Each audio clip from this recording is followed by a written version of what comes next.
I do feel proprietary over the word clown because I think it's a very difficult thing to do, and I think it's like what I spend my time trying to perfect, and I like trained in it. I've read books and like I Clown theory. Clown theory.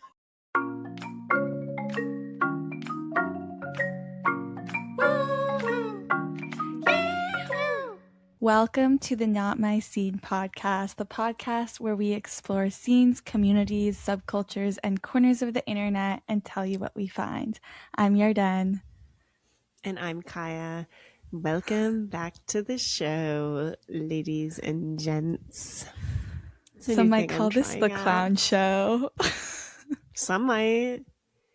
I would say we act like clowns. It's all about ensuring a positive experience for the audience and having no fourth wall. I've always said that. That's kind of the art of podcasting. That's so true.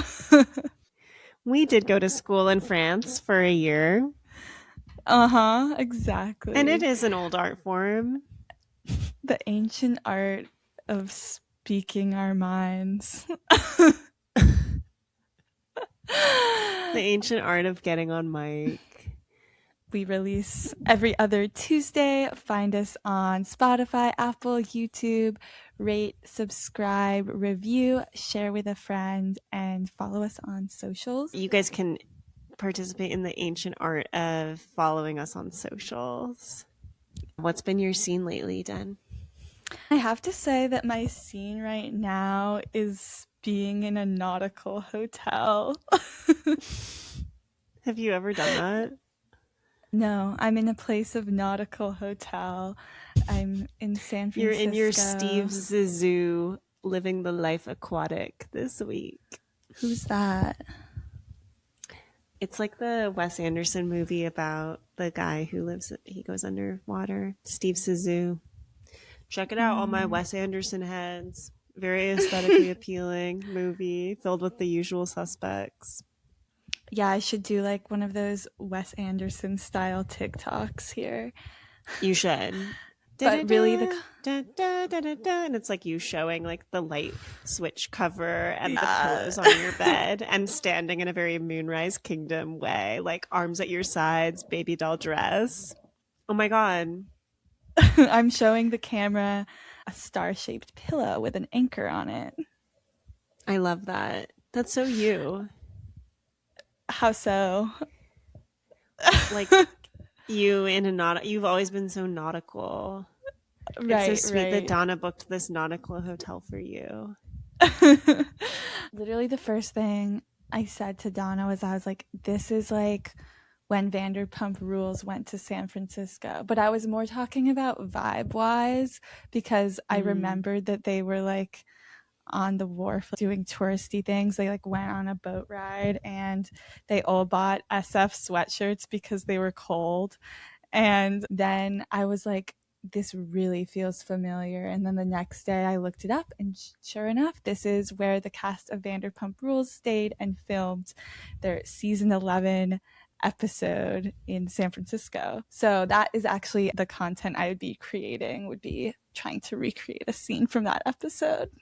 I would love to see that. I still haven't watched any Vanderpump Rules, so you could act out anything and be like, isn't that crazy? This happened here. They did this here. And I would be like, what is this show about? Last night was also the premiere of Love Island. What season is this? 8? 8. Yeah. Love Island USA. I pointed at Ariana Madix and I was like, she was right here. That's so crazy, honestly. She's so not a fleshed out to me. No, she's so robot. She's so robot as the host, and like she just keeps coming out in more and more ridiculous outfits. Like last night on this premiere of Love Island, she had this like little thing over one boob, and I guess I should try to describe this for people who haven't seen this show. She was wearing like a normal black dress, and then it seemed like it was like kind of a halter top, but then instead of the halter was only on one side of her body and there was nothing covering like her left side from the belly button up on the left side of the torso. And so then the halter like wrapped around to the left side and then it like went down into a little teardrop shape that just It was covered kind of her like boob. if you're wearing like a little mink scarf is what it reminded me of. Yeah, and it was just or like resting on her breast. Okay, what it reminded me of is like almost like a, I don't know where this memory is from, but imagine someone who has a pair of like stuffed arms. Like someone's created a pair of like arms out of fabric and they've stuffed them so they're heavy and then you like drape that as like a scarf over your shoulder. Can you imagine that? That's so clown. Like stuffed arms. It's kind of like Schiaparelli too. I feel like body parts as clothing. Yeah. The whole look was like, pissing me off. This is not beachy at all. Like she no, was wearing like she had brown hair with like, not that you can't not have beachy, brown hair, but immediately not beachy to have brown hair. But it was styled in a way that you could never maintain on the beach. Like it was like, dude, literally that. I feel like we have zeroed in on her style for the show, which is things that would be impossible to actually wear to the beach for a beach themed show. Yeah, it's so it was annoying. Like Audrey Hepburn almost like vibes, and the hair like heavy and black, even though it only barely covered one boob. Yeah, helmet. It was like so heavy still. Like it's like the heaviest. Yeah, like it looked heavy thick. in the way that a stuffed arm would be heavy too if it covered your boob. Her next outfit on night 2, it's like a mini dress that's very like Princess Polly, like it just is giving nothing. It's like a classic sundress fit, like the kind of thing you would wear in like 8th grade to the beach. So it is possible at the beach, but then it's not because it's covered in like sequins and glitter, which would be really uncomfortable at the beach, and it's just giving nothing. And once again, brown hair, which we all know isn't possible to have at the beach. So it just more sucked. So like she just doesn't look as good with brown hair. It's kind of like you didn't need to change anything. Like she looked so good season 1. Yeah, I agree. Okay, this is such a tangent, but what I wanted to say before is she has such a weird personality on the show where she's neutral but amused, I feel like. Like she can't take sides, but she'll be like, I don't know, like I would love to see what instruction they give her in terms of like how to engage with the contestants, because she'll be like nervous laughing, and then she'll be like, Jason, you have some experience fighting fires, don't you? Smirk. And then Jason will be like, yeah, I'm a volunteer firefighter. I don't know, it's really like, or she'll be like, that looked like a hot kiss. It's like the most opinion. Yeah, that's like you could press like a button and she would say that. Or she'll be like it's getting steamy, Islanders. But like she never is like, whoa, that was gross, or like that's too far. Yeah, and she like won't even be like, we would like to see that. I think if she wasn't scared, then she could show more opinion. Jeff Probst is such a good example of being a good host, but still his biases are kind of clear. Okay, wait, what do you mean if she wasn't scared? Like, you know, like, she's scared? You think that's why she's like I this? think unless like the network is like really like strict, but I feel like she's giving scared to deviate from the script. This woman is petrified. Yeah. There's something really, and it's like this is her job now. Like she is the host. She's been doing it for years now. But she is giving scared. Like she's giving like, I have an earpiece in. Tell me what to do. Yeah, exactly. Yeah. Take out the earpiece and be yourself. So I just like can't imagine her, I guess. I've never seen her not scared, and I would like to see that. So maybe I should watch the show, or you can just recreate. Can you just do bits of Ariana Madix not scared in your nautical hotel? I can try, yeah. Okay. What is your scene? I wish it was being in a nautical hotel. I feel like I love staying in a place with like braided rope. Like, I don't and know if like, there's any braided rope. oh, or like It's just life like preserver on the the wall. hallways look like how I would imagine being on a cruise ship in a way that like kind of scares me. Mm.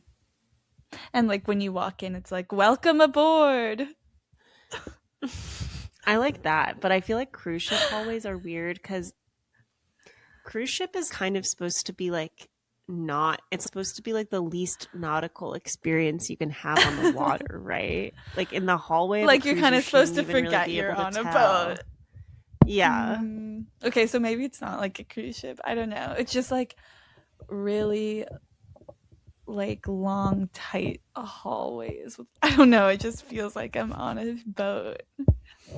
It's actually like an efficiency hotel, but they've just branded it as nautical so that you feel like you're on a cruise instead of in a prison.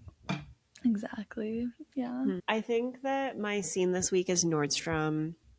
I'm Whoa. back living in a city with a Nordstrom. There's no Nordstroms Back to in the San home of Francisco. Nordstrom. Oh yeah. There's no Nordstroms in San Francisco because the city is dead. Just kidding. I love SF, but Nordstrom didn't have the cojones to stay put, so we don't have it there anymore. And Drew and I went to Nordstrom this weekend and we just had a freaking blast. I kind of feel like Nordstrom is like, you know, when you hear about like private public spaces, Yeah. I feel like Nordstrom is actually like one of the best real world Honestly, examples yeah. of that. Like it's better than like a freaking rooftop Salesforce garden. Like I'm not going there to pee. I'm going to Nordstrom. I'm sitting my love the butt down in Nordstrom the women's bathrooms. lounge. I'm going to the women's Yes. lounge. I'm going to charge my phone there for half an hour. I'm going to use the bathroom. Nordstrom is like such a nice space. And yet there's no pressure to buy anything. Like I love the Yeah. tone they've set with their sales associates. It's like, can we help you? But literally no pressure. I love the lighting. I love the bathrooms. I ate at the cafe for the first time recently. The cafe. Yeah, I had never eaten there. It was like so nice. Such a nice It experience. really makes, I mean, haven't been there in years, but I feel like it really makes me feel like a lady who lunches. Like I'm yes. going shopping and having a fun lunch break. Like literally. But what's so fun too is it's like you don't even have to spend any money to have fun in Nordstrom. Like you can go there and like window shop for so long and not spend any money. You can just go to Nordstrom, window shop, try on a Gucci jacket for fun, have a lunch, and then leave and use the bathroom like 4 times while you're there and charge your phone. It's the best. I love it. I mean, that's why we would go so much as teens. It's like so open for loitering. Mm-hmm. It's awesome. We need more spaces like that. I guess it's like it serves kind of the same purpose as a mall. Or like a public library. Were there a lot of people in Nordstrom? Mm-hmm. Okay, good. Because I'm worried. It was like a sale. It was a sale weekend. I feel like department stores are disappearing. Like I don't know how and that's many why cities I'm have a making this my Nordstrom. scene. I'm trying to mobilize our sisters to get out there, and you don't even have to spend money. Just go occupy Nordstrom. Put your body there. It's like flush that toilet. It's like a library. It's not about them making money. Just like if more people are using it, they'll keep funding it. Yeah. Beg your city councils to pump money into Nordstrom to keep the merchandise on the shelves and keep that cafe dishing out soups and salads. Keep filling the toilets with water so that you can flush them. I love it there. All right. Well, anyways, let's get into it. What are we talking about this week? Clowns. Clowns. Many people are afraid of clowns, which is why I said it in a scary way. Mm-hmm. And I want to talk about that. But also, many people love clowns and love them or fear them. They're having a resurgence. So we have to talk to you about it. Yes. Do you want to share like how we came up with this topic and what your experience was like with clowning before you really got into it?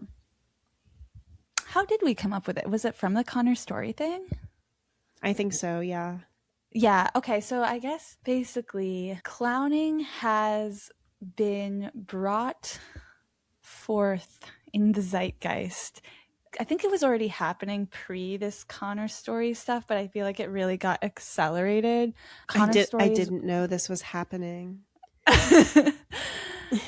Connor Story is one of the stars of Heated Rivalry. He plays the Russian one. And in some interview, he mentioned that he had been doing some clown training. And this really got picked up. And then Vulture recently came out with a big article all about, especially the LA clown scene. A lot of people are like now becoming conscious of clowning as not just a kids' birthday party clowns with red noses or like scary clowns. It's like, oh wait, clowning is actually kind of like this alt comedy art form that people are doing. Right. Like it had never occurred to me to suggest going to a clown show on the weekend to my like group of adult friends, but I feel like I'm gonna do that now. Yeah, yeah. It's like equivalent to going to see like a play or like an open mic or something. Or like a one-person show. Yeah, a variety show, perhaps. A variety show, perhaps. I feel like a lot of the stuff we saw growing up on Vashon was kind of clown. I agree. I understand that not everything that seems like it's kind of clown is clown, but I do think we were seeing some stuff that was definitively clown. Like I'm pretty sure we were interacting with people who have been clown educated and were performing that art form for us in local festivals and overnight gatherings and camps and things like that. We were definitely like engaging with clown as kids, and not in a birthday party way, in a high art way. Yeah, but we just weren't conscious of it. So I guess prior to this, the last few months, I don't think I really knew that clowning was a thing beyond the kids' birthday party or like scary clowns. But yeah, we have definitely like experienced people doing characters and like doing theater in a way that breaks the fourth wall and is trying to make us have fun. We've definitely been clowned on for a lot of our childhood. Are you thinking of Pirate Camp as an example? No, but that's interesting. Well, you mentioned camps. I mentioned camps because there was this thing on Vashon. Did you ever do Idlewild? Oh, Idlewild? It's called Idlewild. It is Idlewild. Yeah. So there was this thing on the island where it was like this festival that was very clown centric. Like they held it at a kind of open plot of land, and they had people. There was like a tent. I feel like people were on stilts. People were definitely being clowns. I feel like I was a clown in that. I can't really remember now, but I'm pretty sure that what I was doing was like clowning. Like we probably had like clown lessons. It was me and like a bunch of homeschooled kids. Is it more circus or more clown? Maybe it was like kind of more circus. And I will say, I don't think that I was pushed out of my comfort zone in any. I was reading about some people's clowning experiences. I was reading this article where this woman is taking a clown workshop and they're like, cry as loud as you can. And she's having this fit where she's crying and she ends up pounding the floor. Then she's curled into a ball and she's screaming and crying in the ball. And then her clown teacher came over and was like, do not hide your crying privately, cry like a clown. And then she has to get up and show her face to the audience. Like she was like, oh yeah, I was hiding my face, even though I thought I was like being dramatic. It wasn't like, so I didn't have any of that experience, but yeah, you weren't sobbing openly. Yeah. Before we go any further, I want to read some attempts at clown definitions from this Vulture article. Okay. And then the people we interview also give their clown definitions, but just in case you still don't really know, and this doesn't even really define it, but from the Vulture article, it says there are elements of sketch, but it's not sketch. Character work, but not every actor can be a clown. Experimental theater, but it's more. Stand-up without the tight fives. And improv, but it's not as rigid. Many clowns say they are the rejects of the improv scene. It includes strain of street performance drag, weird dance, and to quote a clown, funny poetry. But really, I hear again and again, clown can be anything. And then one clown said, clowning is essentially finding the stupidest solution to the simplest problem, which I like that. I wonder, like, I feel like after listening to the interviews, saying that many clowns identify as the rejects of the improv world. I feel like the clowns that you spoke to maybe wouldn't say that. Well, one of them is not a clown, but sorry, spoiler alert. Like, it really kind of seems like a different art form altogether. But I can see how you would like also maybe be good at improv if you're clowning, because it's so audience reactive. Like, you really have to like there's stay in definitely tune with improv the audience involved. Yeah. I feel like the more that I read about clowning, the less I understood about it. No, it seems like a really hard thing to define. Yeah. So maybe we can talk more about it once we play the interview. Yeah. I want to talk a little bit before we get into the interviews, though, about like why clowning is having such a moment culturally. Because it's really like jester gooning. I've been thinking about this a lot, and I like don't have a good explanation for why.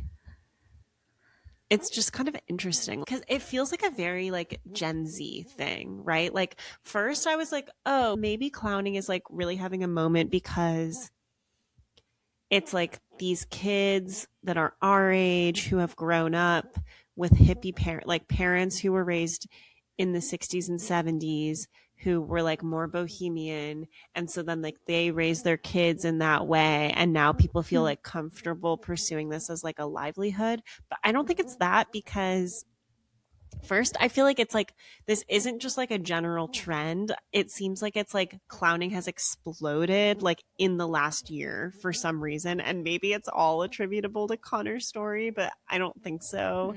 So it's like too hyper specific time wise, and I also feel like that would be more like millennial clowning generationally, and this feels more like a Gen Z thing. I don't think it's specifically Gen Z. Some of the clowns that kept coming up in my research were definitely like millennials, like Natalie Palamides. She like was featured heavily in the article, and she has had a bunch of write-ups about her one woman off-Broadway rom-com Weir, which was last year. I think she's in her late 30s. And then I feel like some of the other prominent clowns were also older as well. So maybe it is like a millennial. It's like millennials are finally having public success with this thing that you just have to grind at for a while to get into the. It's just weird to me that it's happening like right now. Yeah. I was trying to think of like other things that are clown adjacent that have gotten really popular in recent years. And I think this is like really uninformed about what clowning actually is. But the first thing that came to mind for me was like those videos on TikTok where people are like, they're like miming while the dialogue is like text on the screen, and they're like acting to the camera, but it's like a one-person show, you know, and it's like you only have 49 words left to speak, and when you speak your 50th word you will die, and then they're like, oh no, like mouthing. Like that's a little clowny to me. Well, I thought, but then I listened to the interviews and I was like, they're not breaking the fourth wall at all. Like the wall is like sharp. And also I feel like something that's more clown on TikTok would be like people that do weird like public stunts, like that guy that just goes up to celebrities and starts singing at them. Oh, dude, I cannot watch those videos. That's like my kryptonite. Or like those people who are like, hey, can you film me for a second? Yes. And then they do something really bizarre. That's kind of might like be a little more clowny. Yeah, it is non-consensual. And also, maybe like TikTok can't be clowny because it's not so much of clowning is like feeling out the audience. But Yeah. maybe you could be like a clown on TikTok live. Should I be a clown on Instagram or a clown on TikTok live? That's a little I love LA quote. Yeah, I'm trying to think of other things like that could have tipped us off to the rise of clowns. And like I'm thinking of like clown aesthetics, which also seems like another separate thing. Like remember in like 2020, 2021, there would be like people on TikTok with kind of like clown adjacent makeup. Yeah. Wait, maybe this was all kicked off by this girl. You remember the girl who had the very kind of broad smile? She was like kind of hot, but had the clown like face. No. People would like smile. It was like a thing to smile in a clown way, I feel like, during the pandemic. Oh, this is That's really, you funny. know, this girl. She was like British. And yeah, I feel like she would do clown makeup. And maybe this is all, I don't want to say it, but is this all freaking Harley Quinn Joker cosplay? Is this all No, but I think we're Suicide getting away Squad? from like clowning the art form. And Yeah, okay, okay. with clowning the art form, I feel like it just everything seems right for it. Like people that are desire to be like a performing artist, they're always searching for what is the next like cutting edge thing. And clowning feels perfect because it's like just like it's like alternative and unique, but it's also grounded in like theory. So you can be like, Mm, oh, I like went to school for this and I understand like the theory, but also I'm doing like this weird, bizarre thing that people don't really get. And that seems totally. very appealing to artsy types. Oh, it seems very appealing to me that there's a school you can go to for it. Like it's very And like, oh, I hate my job. I think I'm going to go back to school as a clown. I was looking into the school. So, like, the premier clown school, the École Philippe Gallier Clown School in France, the full course is a year. They have shorter programs too.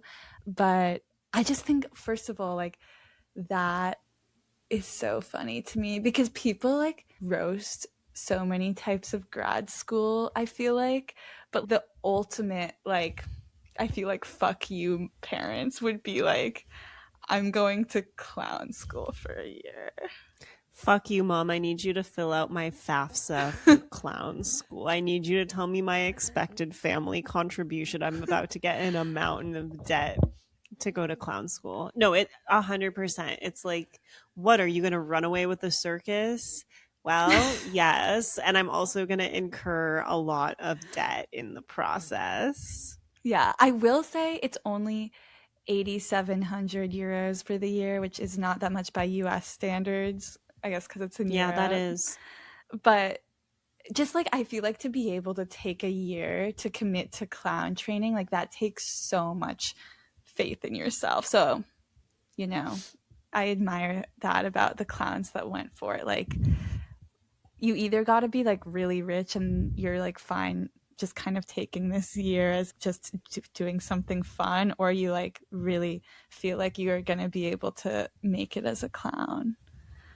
A lot of other creative things where you can go back to school for it, I feel like it's like you really have to like have already done a lot of the work yourself. Like it's like, okay, if you want to do like an MFA program, like you should be like writing on your own, you Mm. know what I mean? And then you have to apply and everything. And like, or if you want to go to like theater, like I just feel like a lot of that stuff, it's like you do the grad program when you know it's what you want. But with clowning, it almost feels like such a, since it's a protected art form, it can truly be the first step. If you're like, I want to be a Yeah. clown, which just feels easier. I mean, you obviously have to spend the money and take the leap, but it seems like a nice way to get started. Like, okay, I'm going to class. Give me my schedule. I don't know anything. I'm a blank slate ready to become a clown.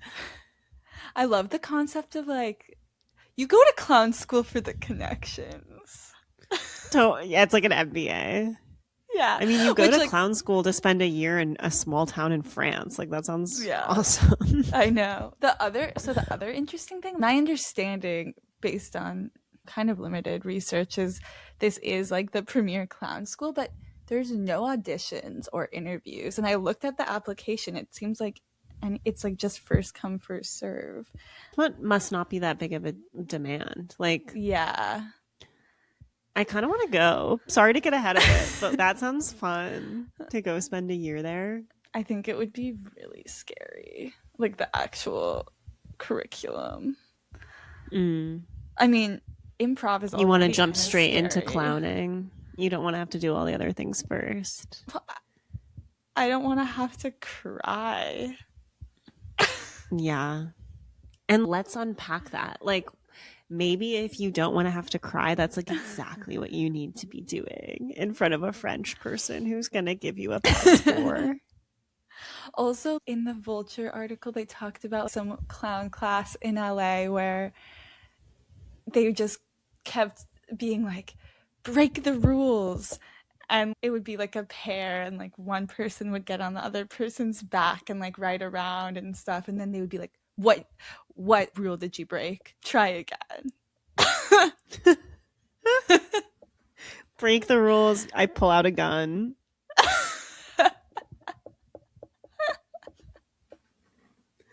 Yeah, it's interesting because it's like, I don't think I'd want to break the rules so much, but it's also like, I feel like people would really respect you for being like a really classic clown too. Like if you could just be like really good at like the old classic stuff, like if you really wore the nose right and you really like, I feel like you can go one of two directions. You can be like avant-garde, or you could just be like classic clown. The red nose is the tiniest mask. That's something else they said in the article.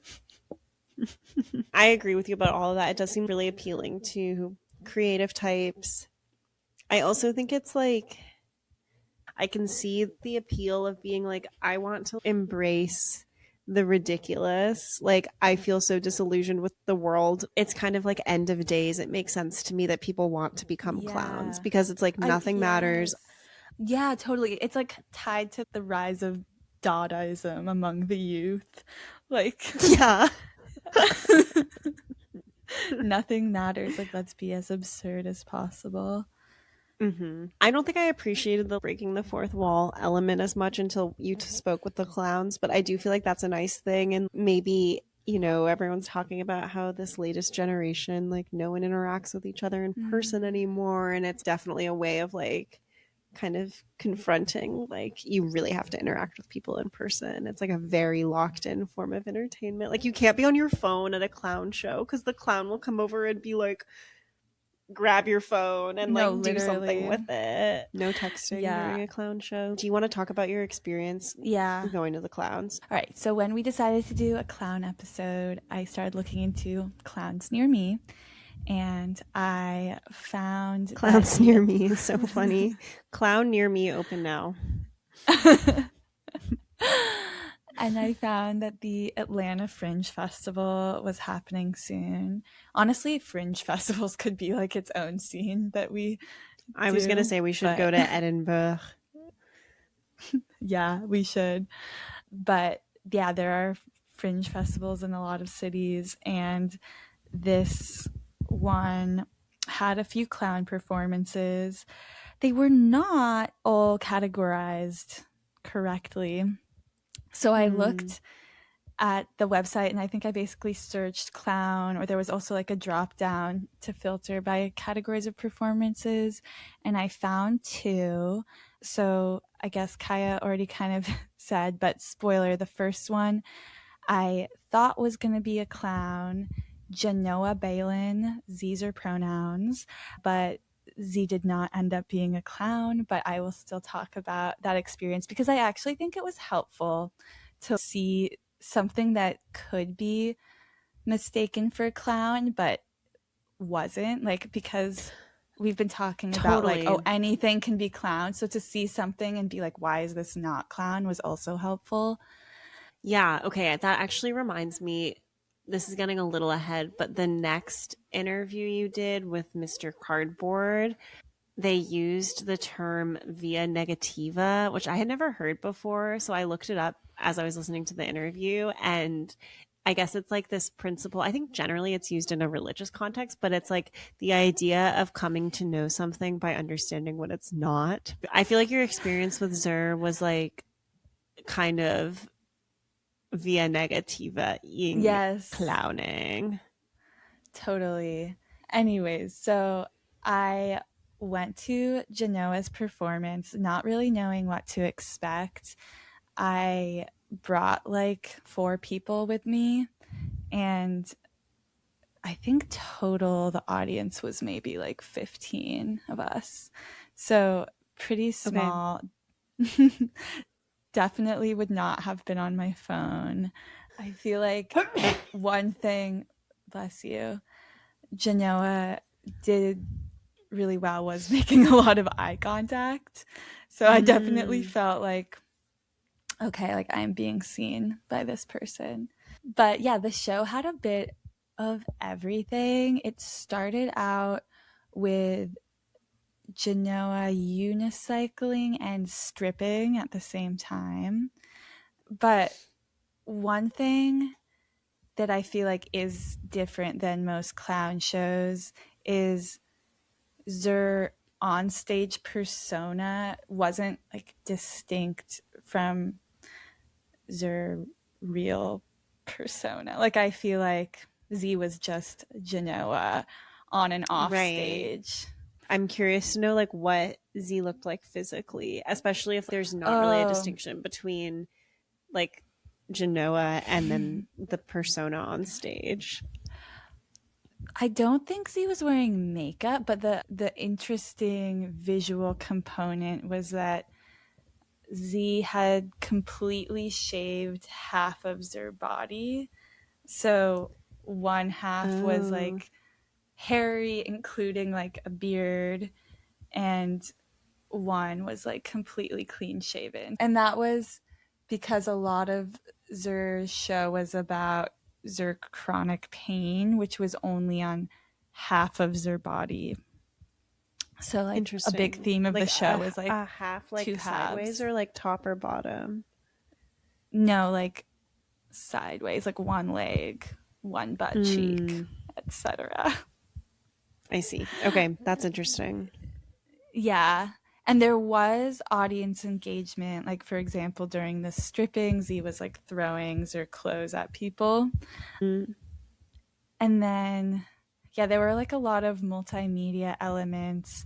There was like some projection and like pre-recorded stuff. There was a karaoke component. There was a lot of juggling. There were definitely jokes, but it wasn't like all intended to be funny. Like there was also like serious elements as well, which like I do think there can be in clown shows, but for sure. Well, I feel like sometimes the serious elements will make the lighter elements more meaningful, like yeah, or like funnier. Yeah. Let's play the interview. I was curious because I feel like I haven't seen like a really formal definition for what clowning is, but do you have a definition? Oh, Or like I don't even know if I really think of myself as a clown. Oh, really? I'm not really sure, to be honest. I don't have like, I know this sounds silly, but I don't have like formal clown training. Like some people like go to school or take classes, and I've taken some, but and I think there's people who are like way better like standalone clowns than I am, and I think part of what I'm doing is like mixing a lot of subjects together. So a definition of clowning, I think it's playfulness and presence. I think are like 2 really good helpful things. So there's something about like being connected to an audience and like going where the energy goes that's really important, and I feel like I do that sometimes, and then sometimes I'm stressed about time. So if someone does ask you what kind of performance do you do, like what do you tell them? What's your short answer? I think I identify mostly as a juggler. Okay. Nice. And I just simply because like I think of juggling as a metaphor for like you like we say we're juggling lots of different things in your life, right? And I think that's what I'm doing on stage is I'm just like hopping back and forth between different mediums, basically. How did you get into what you do, like performance art? I started when I was a kid. A lot of the skills I have came from when I was a kid, and you just don't think about it and you just do it and you're having fun. I was in a circus when I was a kid too, a pretty professional, like pre-professional touring circus called Circus Smirkus. I was going to let it go and go off and do other things. And then at the end of college, I kind of got hooked back in. So you performed as a kid and then basically like your whole adult life as well? Yeah, pretty much since college. I worked a couple of odd jobs, and then since the pandemic, I'm supporting myself entirely. Oh, that's awesome. Yeah, on performance. I love to hear that. Yeah. Is it a lot of touring? Yeah, I mostly tour New England. Do you engage with a lot of other performers, other jugglers? Yeah, so I think that's the magic of the Fringe, and it's why I keep doing it, that the performing community is so strong, and just like everyone is really excited, and like the audiences are excited, and you get to try out new stuff, and so I like to run my shows through the Fringes before I put them in different other settings, and the artists are just such a big part of that, because like when I make actual money doing this, it's much more lonely. It's like I'm on my own. I get put up in a nice hotel room, but I'm just by myself, and so the Fringe is so nice because there's just this amazing artist community. Especially the Canadian circuit has this whole like touring section basically of people that you meet at every festival or like 2 festivals down. Do you feel like your persona on stage is just you, or do you feel like it is like you're doing a persona? I go back and forth on this one. I think it is very much a version of me, and really like highly connected. I think it's more nervous. I think I'm much less nervous in real life. I had characters until I like retired a show and then remade it, and then I was like, oh wow, I had this character and I can't do it anymore. Like I had kind of moved on as a person, and the character that I made for the show, which I thought was just myself, turned out to be a character. So yeah, I think each one has its own little character that probably comes from how I'm feeling. Do you engage like with the clowning community at all? I mean, yes, in that I love watching it. Like I really take a lot from watching the clowns on Fringe, and I think they're so amazing, and I love how loose they are. Like they're willing to just like go on stage with not a lot. Like I really appreciate that. This show was hard for me because it's much less funny than my other shows. I think my other shows have been a lot more like the goal is to make people laugh, and this one just like that wasn't really the goal. The goal was to tell a story. The first 2 renditions of it afterwards, I was just like, oh, this is so sad, and it just didn't feel right. My goal is to make this one a little more lighthearted while like also keeping the depth. But I think the way I sort of see it is the goal of clowning and circus are these like big things that are supposed to attract you and like pull you in, and then there's something underneath that you get caught in to listen to and learn from. And so like the clown gets you to laugh, and then you're trapped, and then you're laughing, but you're also like listening to the depth. And same thing with this. I think the goal of circus, in my opinion, not all circus, like there's just pure fun circus too, and I do a lot of that.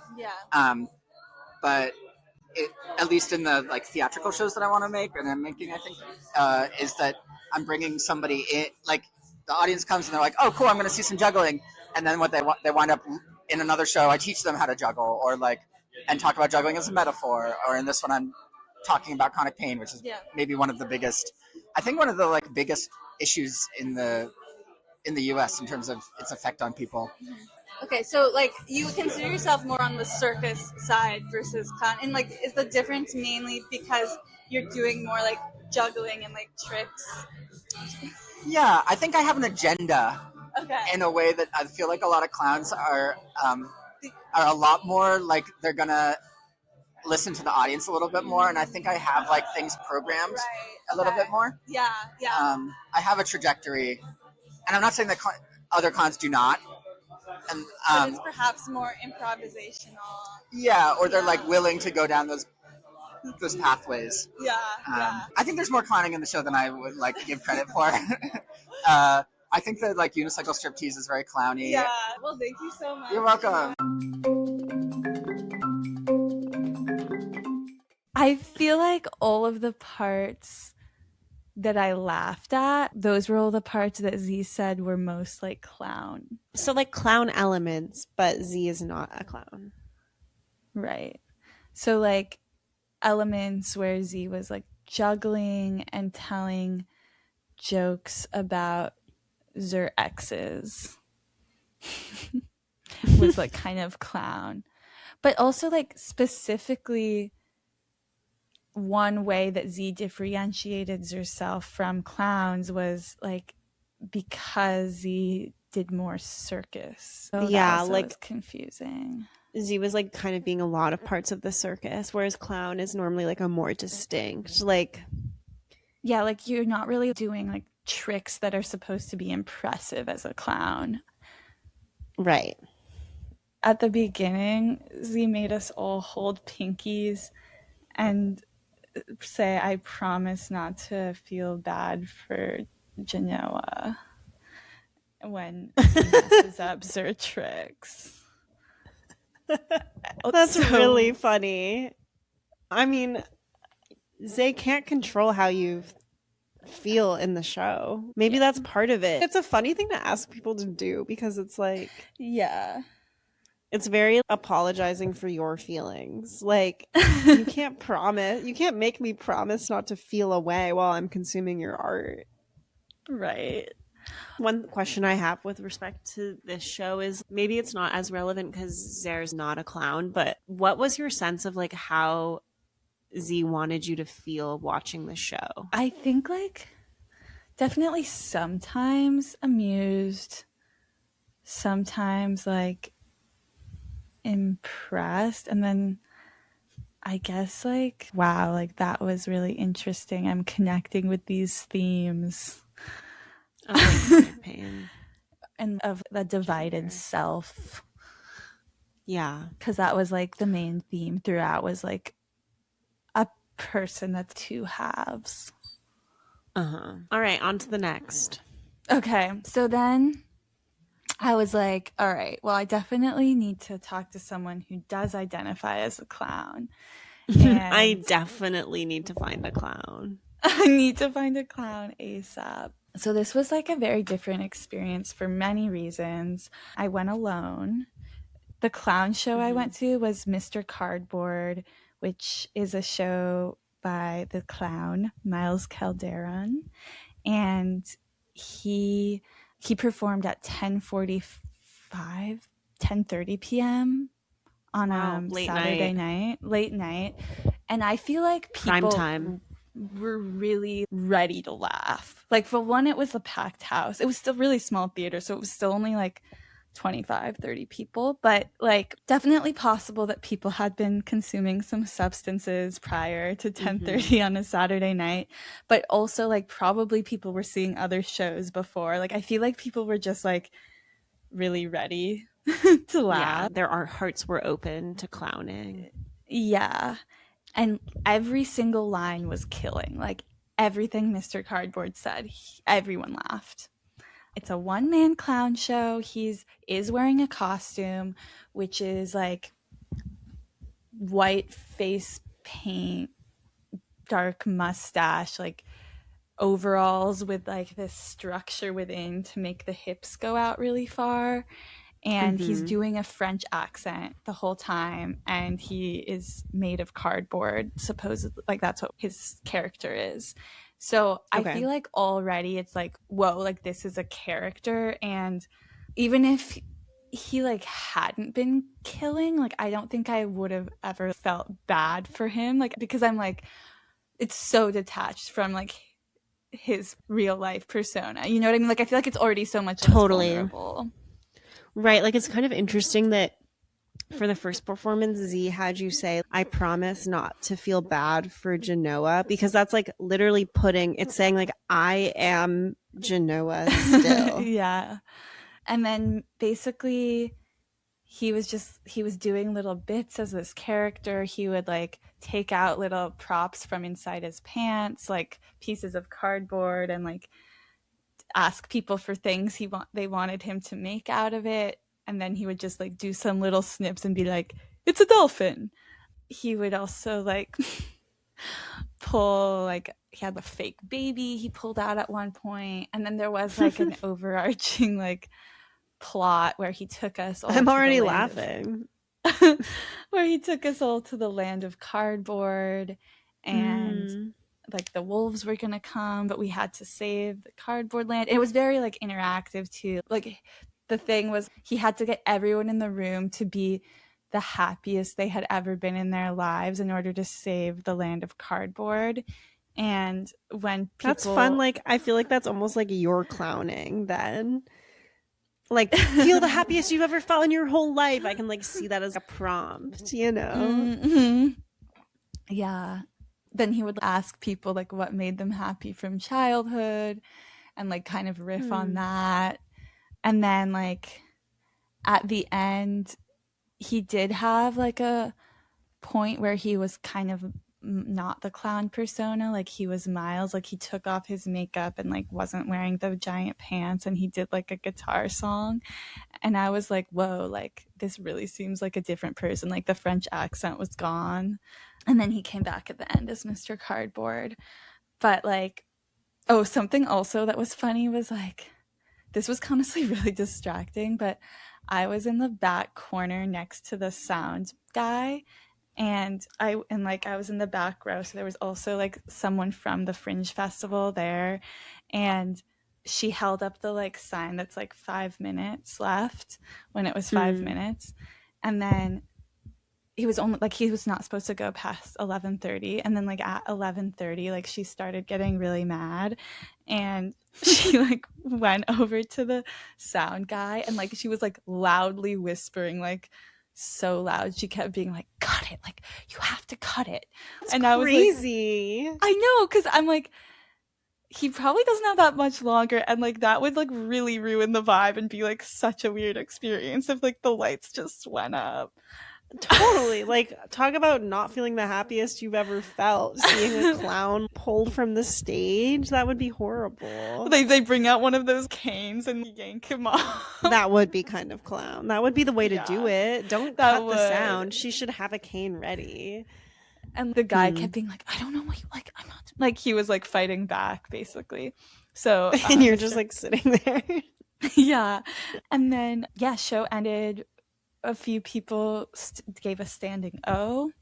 I had previously been DMing with Miles, so I went up and I was like, hey, like, it's me, Yarden from the DMs.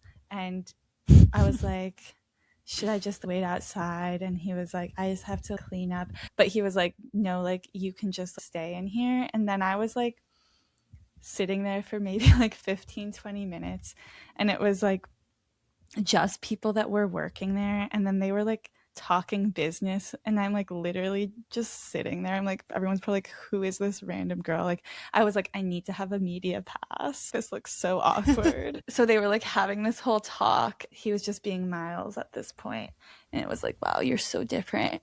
But he still had a little bit of makeup on, and at the end of him getting a talking to, he was like, do I still have shit on my face? And they were like, a little bit. And he was like, we'll just pretend that whole conversation was without that.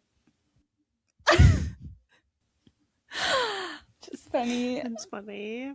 Also, a funny quote was like, one of the people that was working for the festival was like, I know like timing is hard, especially with clowns.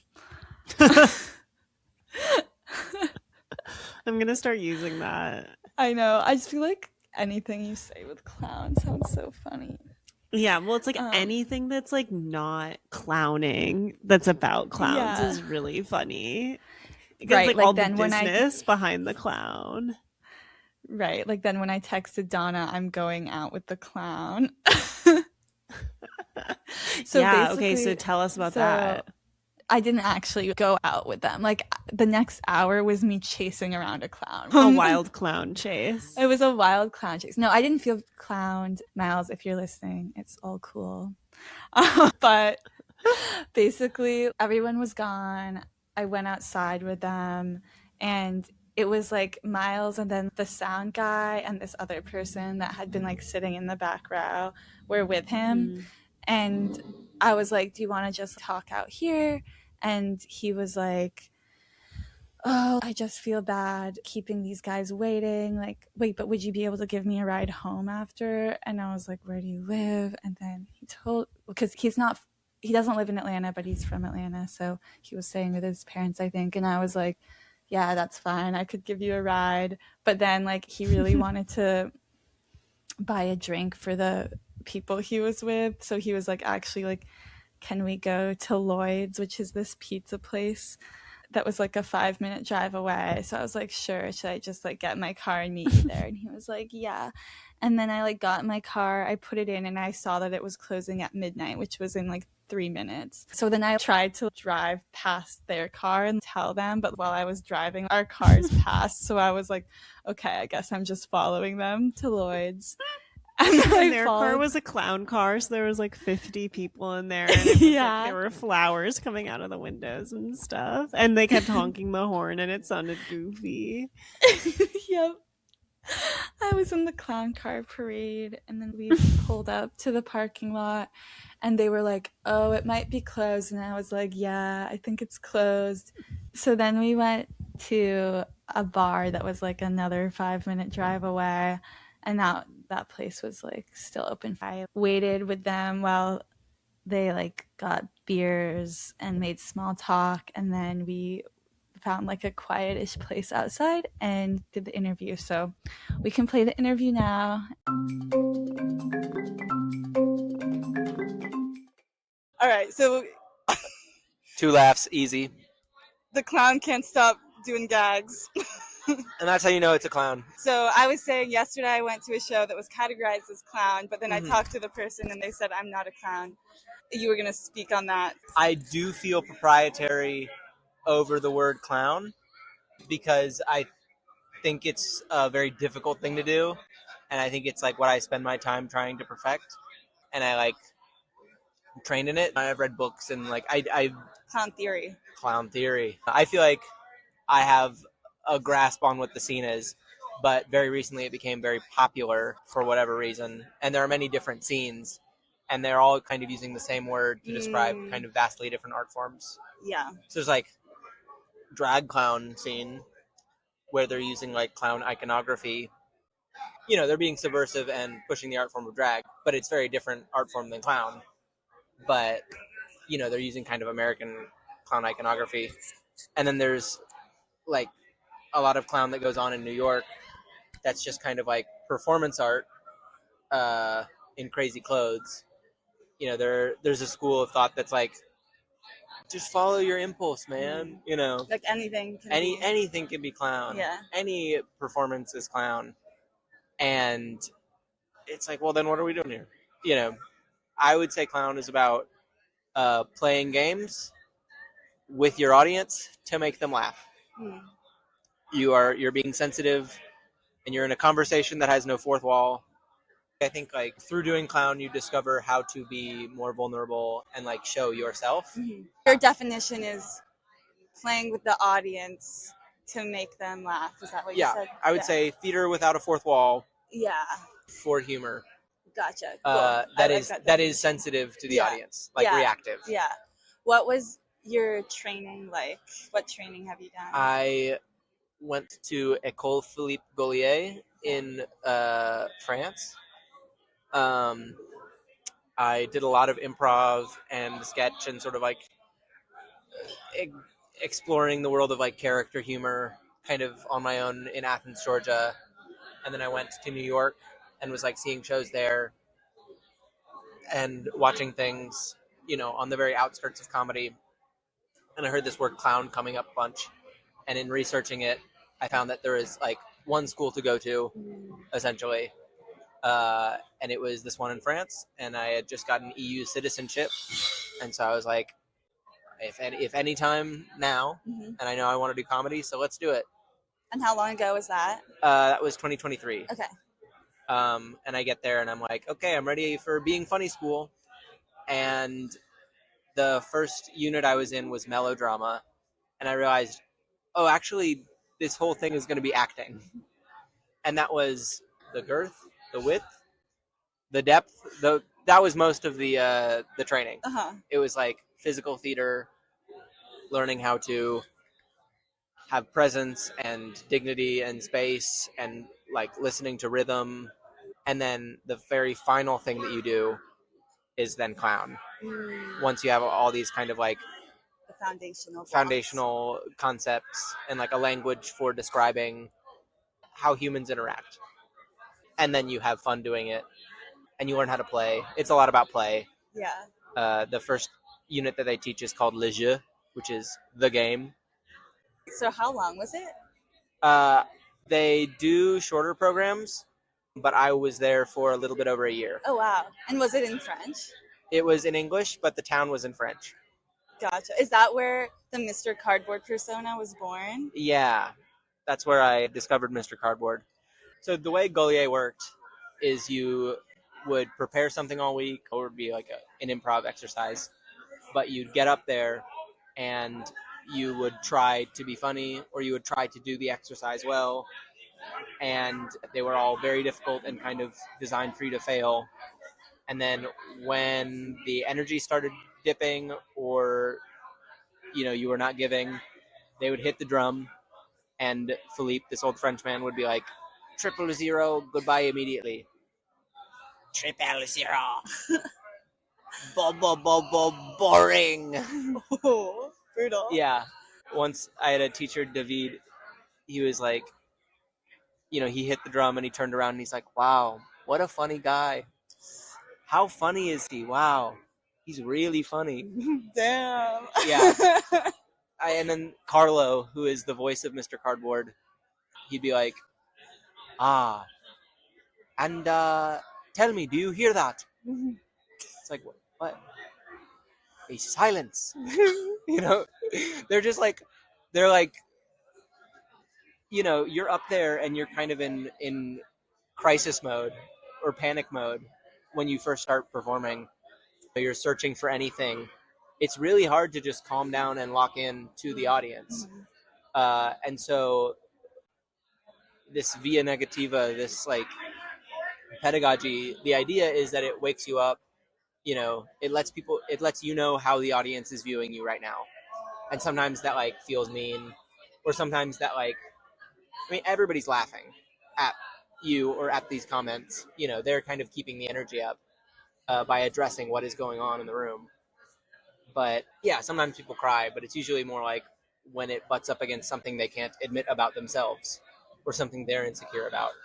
But I feel like clown is about coming to terms with yourself, showing off your real self to people. Not just for this point of cruelty. They are not being mean for the point of cruelty. They actually do really care about students growing. They're going to be firm.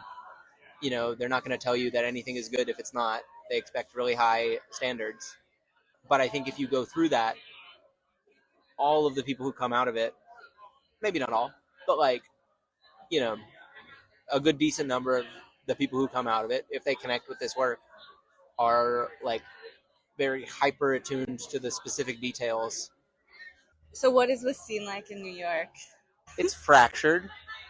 I think it's some people who went to Gaulier, some people who are in the kind of Edinburgh fringe zeitgeist. I would say the UK and like LA has a different flavor, but they're at least like tuned in, are kind of the hubs of clown.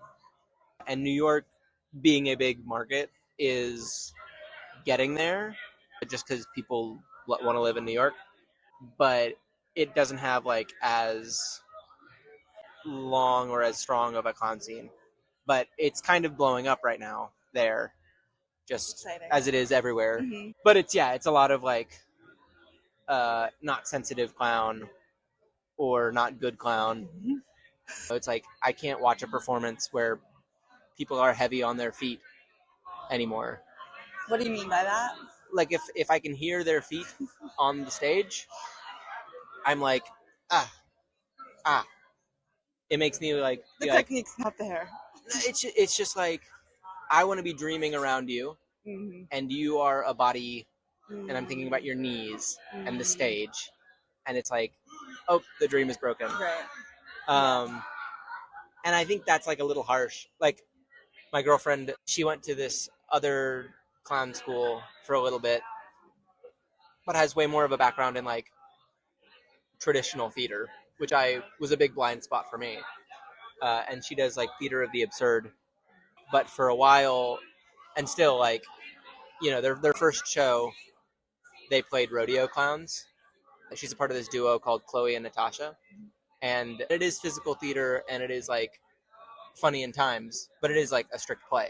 There's like no fourth wall acknowledgement.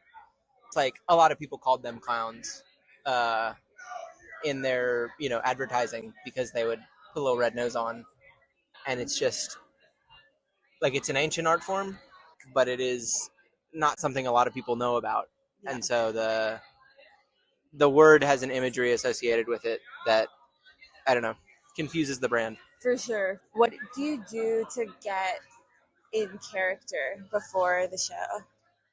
Whatever I have time for. When I put my makeup on, I look in the mirror once it's done, and I'm kind of like, he's there. I do feel a certain freedom when I am him, and it does feel separate from when I am me. Do you have any specific clowns you look up to? I mean, I hate his guts. I don't hate his guts. I love him. Zach Zucker. Yeah, whatever. Okay. Love you, Zach. Natalie Palamides, massive for me. Dr. Brown, huge. Dr. Brown's amazing. It is cool. Like, there are people who are clearly further along than me, but they have kind of become peers or are becoming peers, which is really cool. Is there anything else that you like want people to understand about clowning that you haven't mentioned? I want some marketers to get in there and start branding these different art forms for us, so that people can kind of have a little bit better discourse, and so that audiences can know what they're going into. I wish people would be nice to the audience. I see so much performance where people are just like abusive to the audiences. I think if an audience is giving you their time, you should give them something amazing. Like getting laughs by making fun of people? No. I think that can be tactful. I mean, like yelling, doing gross stuff, even like just getting too close to people, making people uncomfortable.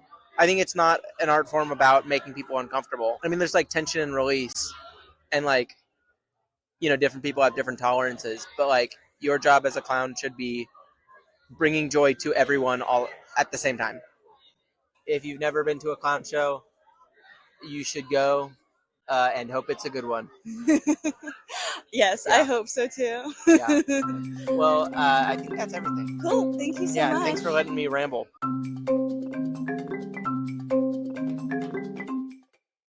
At the beginning, when there's like some laughs from me. So basically the bit that he was doing was putting the mic in his mouth. That's funny. I found this really interesting. It's funny that you had these back-to-back experiences of someone being like, I'm not a clown, and then someone else being like, yeah, not everyone is a clown. Yeah. It's a very consistent theme we're getting here.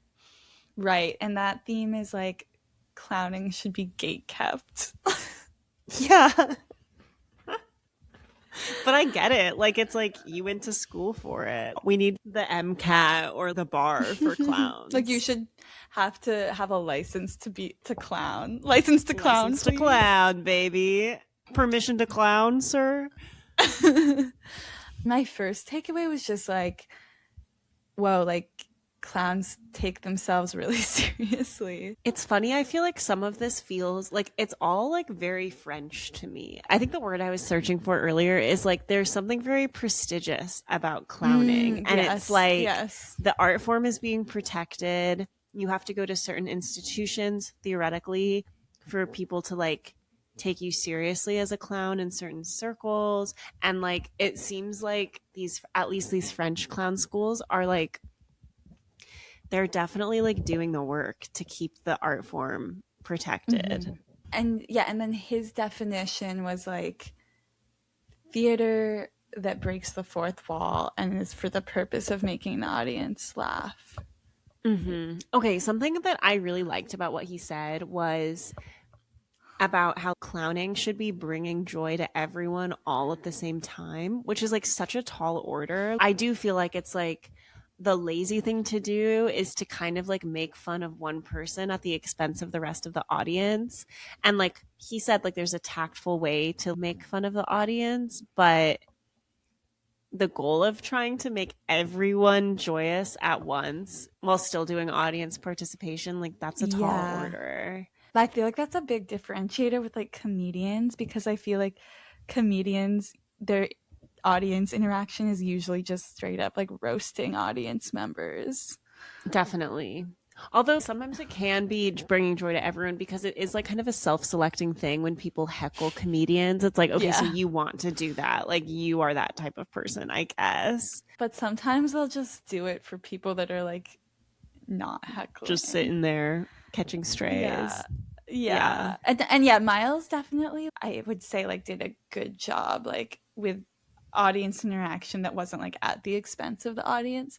But I do feel like with Miles saying you need to make everyone have fun, the most fun, like all the time, his show was really taking that literally with the concept of we can only save the land of cardboard if everyone's having the most fun. Yeah, totally.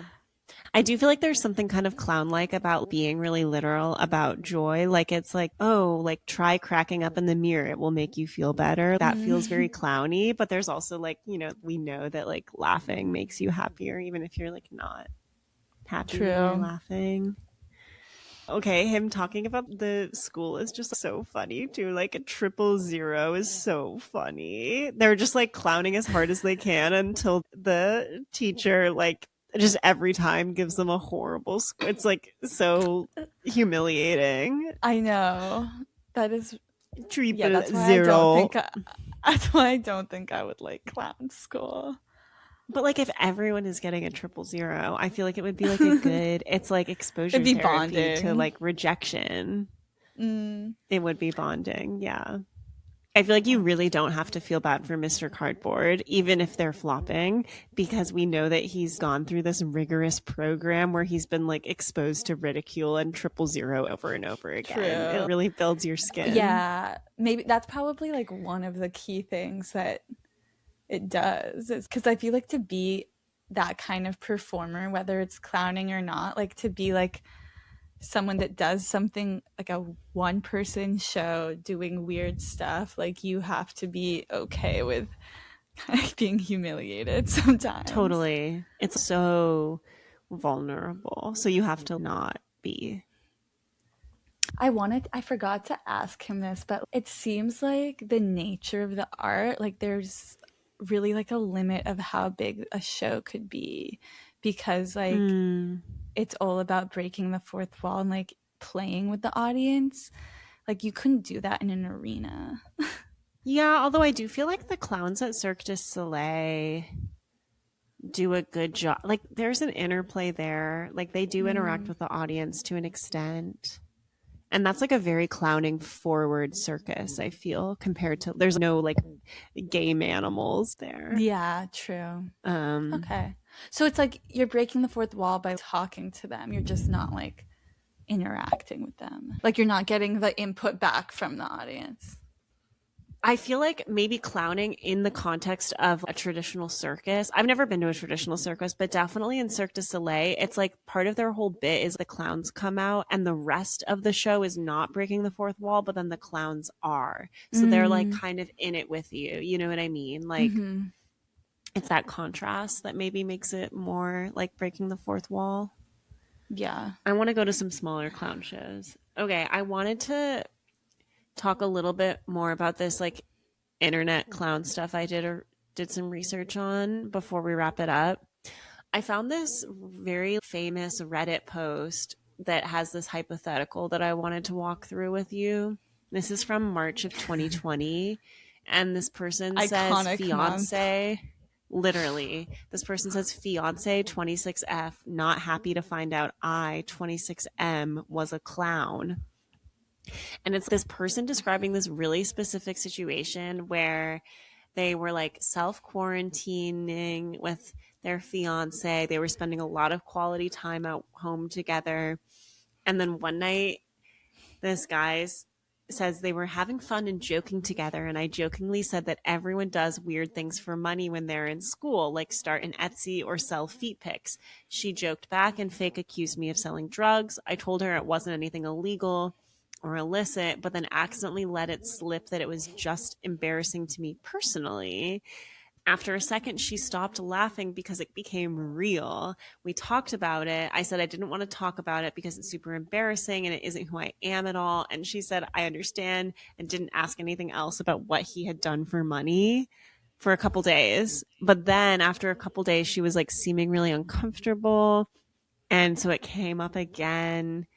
And then he was like, well, this is the woman I want to marry. So I guess I have to be open about my past. And so then he confessed to his partner that over the course of 2.5 months, which consisted of 12 total children's parties, this person worked as a semi-professional clown and made like $2,000. And ever since his fiance found this out, she was like really cold to him until he made this Reddit post being like, is this crazy? And then they ended up having a discussion about the Reddit post and coming to terms with it. But I just thought this was like such a bizarre thing. Like, how would you feel if you found out that Donna was a semi-professional clown for a couple months, but was like really embarrassed and hid it from you? I would mostly be like bummed that she was so embarrassed because I would want to bring it up all the time. Yeah, like I think it's something to be celebrated. And maybe that's part of the cultural change around clowns. Like they're having a moment right now. Yeah, but this does feel like a very different type of clown. Like I wonder what the Miles version of clown thinks about children's birthday party clowns for hire.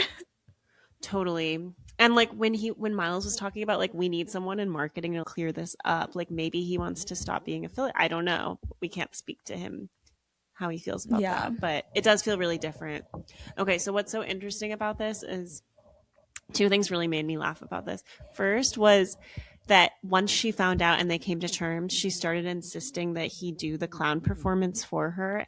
And he said that he couldn't do it in the apartment because the athleticism involved meant that he would almost certainly like break stuff in the apartment if he tried to do the routine there. Because he did a bunch of like parkour and like fake falling down and crashing into stuff as his routine.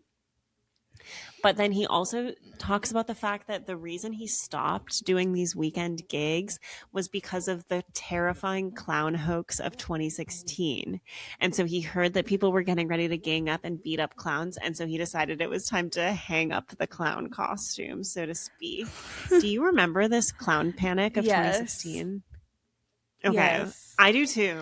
And I feel like this maybe is part of why we're having a clown resurgence now, because we had such clown suppression in the mid 2010s. I feel like we should talk a little bit about this in case people aren't familiar with it. There were these like reports in mid 2016 of people disguising themselves as evil clowns in settings that were like very congruous to like for clowns to be there. So it would be like people in clown masks like showing up by the woods or like at schools or like suburban neighborhoods, and then people were like taking photos of it and reporting the photos. The whole thing was a very like creepy pasta, like clowns where they aren't supposed to be. And like clowns was already such a common phobia, I feel like. Yeah. And this is like It was coming out around this time, like the movie or like the latest version of the movie.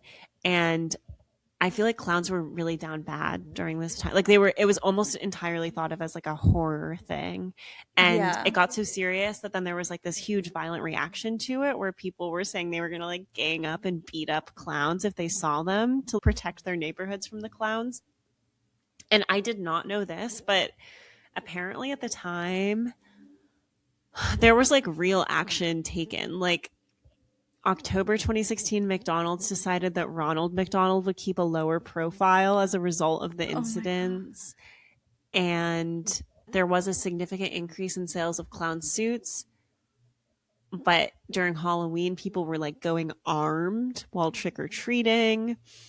And yeah, this whole thing like accumulated in people thinking that there was going to be something horrible that would happen on Halloween.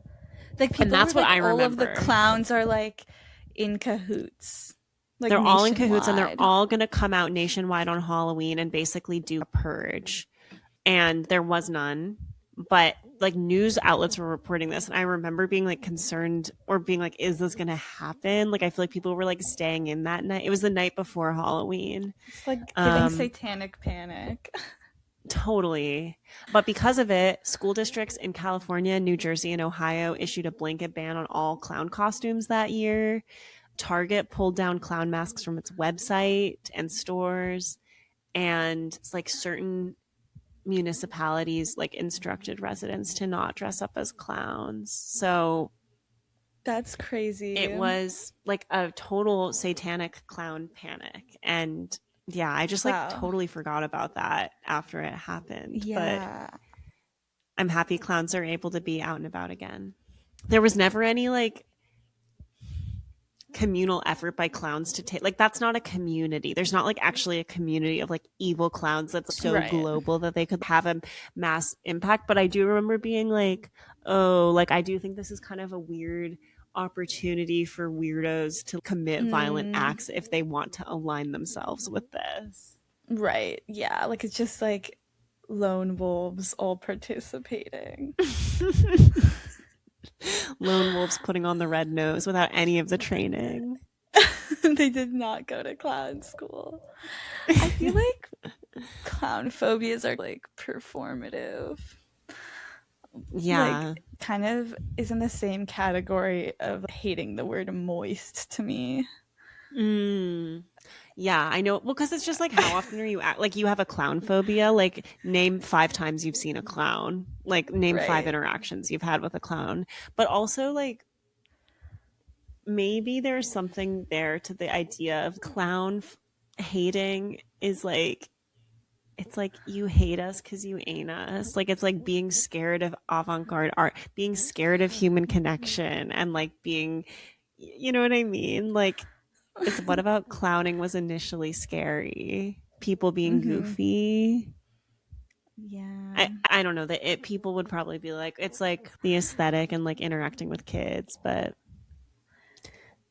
no, I agree. I don't have that phobia at all. And then like the jester gooning. I have a phobia. I have a jester gooning phobia. I still don't really know what that means. I don't know either. We're just saying words at this point. Yeah, but I just think that's like so funny that this guy like gave up his part-time job because of this clown panic. Imagine the effect it probably had on professional clowns at the time. I know. I bet people were like, yeah, I'm a clown. No, not that kind of clown. I mean, they're probably still saying that. Probably weren't saying it, or maybe they're like, oh yeah, I'm a barista. I wonder what clown school enrollment looked like during that time. Dude, probably grim. Probably really grim. Yeah. They probably were having to like lock their windows indoors at night. It was probably like Hogwarts lockdown style, like no students permitted to roam the grounds. The clown hunters are out there. Well, anyways, I'm glad we're out of the panic. So, do you think that clowning could be your scene? I don't think so. I don't think it's for me, but I am interested in going to more clown shows because I just like, want to see what else it can be. I definitely have a much better idea of what it is coming out of this episode, but it still feels pretty amorphous, and I want more examples. Yeah. I almost feel like we need to like do a workshop. I'm scared. I have the clown phobia, but just of being a clown. That's the whole point, babes. What about you? I feel like it sounds like my scene as a participant in the audience. Like, I like going to funny, uncomfortable shows, but No, I mean, I don't think I'm going to become a clown, but I'd like to see more. Yeah. Yeah, I think it's kind of my scene in the sense that I think I'm going to go to a clown show soon. I'm interested. Love. I can't wait to hear about it. Yeah. I mean, we should go to someone Vashon this summer. I feel like. My ask to people that are doing performance is like, please make it clear if you're a clown or not. Like, if you're in line to be a clown, stay in line to be a clown and let me know.